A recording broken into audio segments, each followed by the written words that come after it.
Hello and welcome to the series of lectures on Content 1. This is the second mini lecture about teaching receptive skills. Receptive skills, also known as passive skills, or reading and listening, are often contrasted with productive skills, which are speaking and writing. When learning a new language, learners tend to develop their receptive skills first and then acquire productive capability. It is a complex relationship between the two, as they all play a supporting role with developing other skills. For example, reading skills can be a supporting factor to the development of writing, whereas listening can improve speaking fluency. The key difference between listening and reading is that when learners listen to information, they have much less support than when they are working with the written word on the page. Listening requires real-time processing of language, and once the message has finished, there is no easy way to go back and check for meaning as there is during reading. Within the scope of the mini lecture, we are going to focus on specialist skills that teachers should develop for students in reading and listening lessons, potential problems which need to be addressed in teaching and learning of receptive skills, and some basic keys to successful receptive skill lessons.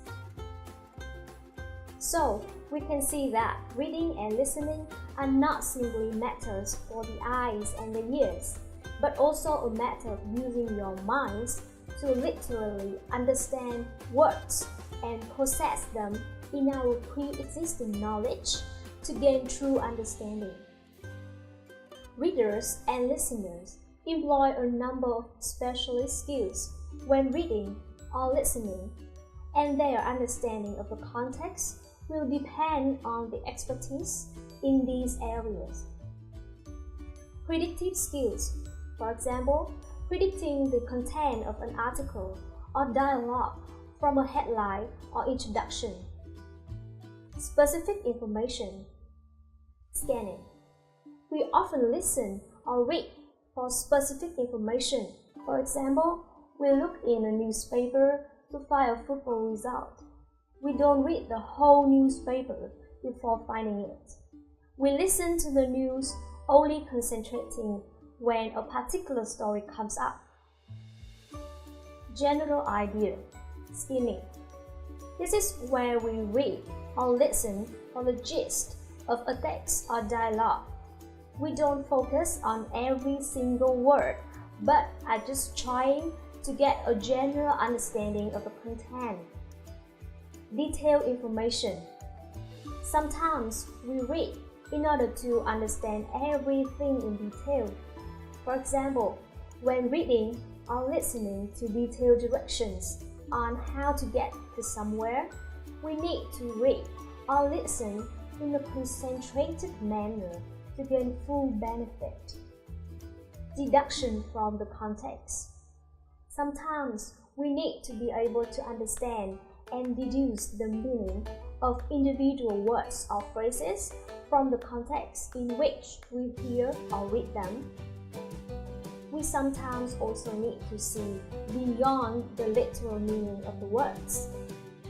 "You are in a non-smoking zone" isn't intended solely for information, but also as an order to not smoke, and if you are smoking, to extinguish your cigarette.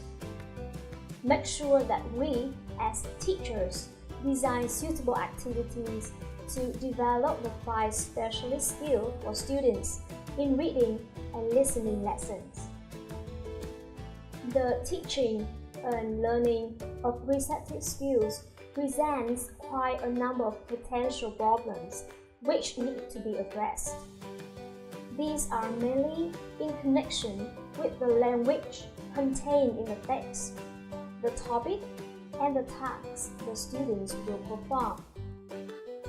Language, sentence length, word length, and a number of unfamiliar words can also present problems to learners of English. Reading presents fewer problems as the text is captured on paper and students may read it countless times. This gives them the opportunity to think about it and reduce the difficult language from the context. Listening is another matter. The language isn't captured and listeners have no time to really deduce the meaning and think about the language as they hear it only once. Obviously, the more language we expose the students to, the more they will learn. Pre-teaching vocabulary. One way of helping students is to teach them difficult or unknown language and structures prior to commencing a reading or listening activity.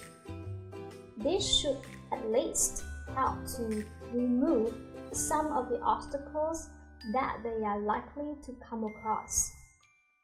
However, if students never get past the stage of having to understand each and every word, they will never really feel comfortable with the receptive skills. Learning to understand the text without knowing every word is a skill that we should also encourage in our students. So, some kind of balance needs to be struck between pre-teaching structures and letting students access unknown language. A sensible solution would be to only pre-teach the words that are essential to understanding and leaving other vocabulary work until later. Careful selection of text. If the teacher is careful as to the listening and reading materials presented to the students, he or she can expose the students to a variety of authentic and non-authentic texts. Non-authentic texts will allow students access to material that contains language more suited to the student's ability, whereas authentic texts will expose students to texts that should give them confidence in their skills. Authentic materials and the tasks that go along with them must be carefully selected so as to focus on what the students know rather than how much they don't know. Topics. The topic of the text or dialogue can also help to motivate the students. If the topic is not interesting, it is less likely that the students will really engage with the material. Therefore, we really need to think about how we choose the topics and the tasks that go with them. Knowing our students and what really interested them is vital here. Obviously, individual students have individual interests, and a topic may interest some of the class but not the others. A variety of topics over a period of time is needed to ensure that all of our students are equally catered for in the end. Do not assume that because a topic interests you will be of equal interest to your students. Get to know them and their interests. It will assist you greatly in selecting suitable material. Create interest. If a teacher can get the students motivated and engaged in the task, there is a much greater possibility that they will read and listen with real enthusiasm, whether or not they were originally interested in the topic.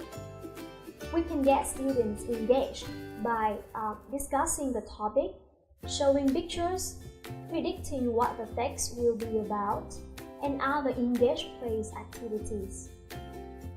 Task. An important feature in the teaching of receptive skills concerns comprehension tasks. We need to provide comprehension tasks that promote understanding, as opposed to just checking understanding. A good task shouldn't be too easy or too difficult. In other words, a challenge that is realistically achievable.